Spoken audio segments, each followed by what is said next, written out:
Jethro visits Moses.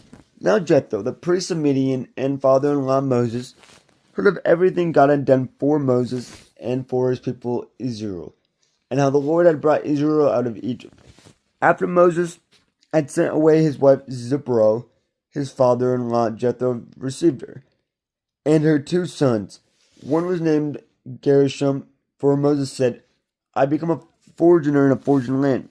And the other was named Eliezer, for he said, my father's God was my helper. He saved me from the sword of Pharaoh.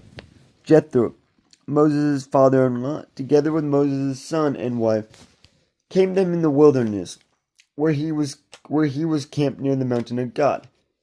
Jethro had sent word to him, I, your father-in-law Jethro, am coming to you with your wife and her two sons.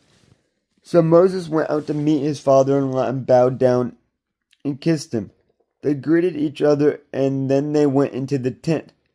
Moses told his father-in-law about everything the Lord had done to Pharaoh and the Egyptians for Israel's sakes, and about all the hardships they had met along the way, and how the Lord had saved them.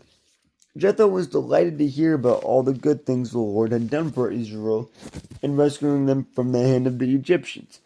He said, Praise be to the Lord, who rescued you from the hand of the Egyptians and of Pharaoh, and who rescued the people from the hand of the Egyptians. Now I know that the Lord is greater than all other gods, for he did this to those who had treated Israel arrogantly. Then Jethro, Moses' father-in-law, brought a burnt offering and other sacrifices to God. And Aaron came with all the elders of Israel to eat a meal with Moses' father-in-law in the presence of God. The next day Moses took his seat to serve as judge for the people, and they stood around him from morning till evening. When his father-in-law saw all that Moses was doing for the people, he said, What is this you are doing for the people? Why do you alone as judge? Why all these people stand around you from morning till evening? Moses answered him, Because the people come to me to seek God's will. Whenever they have a dispute, it is brought to me, and I decide between the parties and inform them of God's decree and instruction. Moses' father-in-law replied, What you are doing is not good. You and these people who come to you will only wear yourselves out. The work is too heavy for you.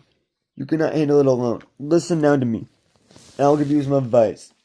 May God be with you. You must be the people's representative before God, and bring their disputes to him. Teach them his decree and instructions, and show them the way they are to live and how they are to behave.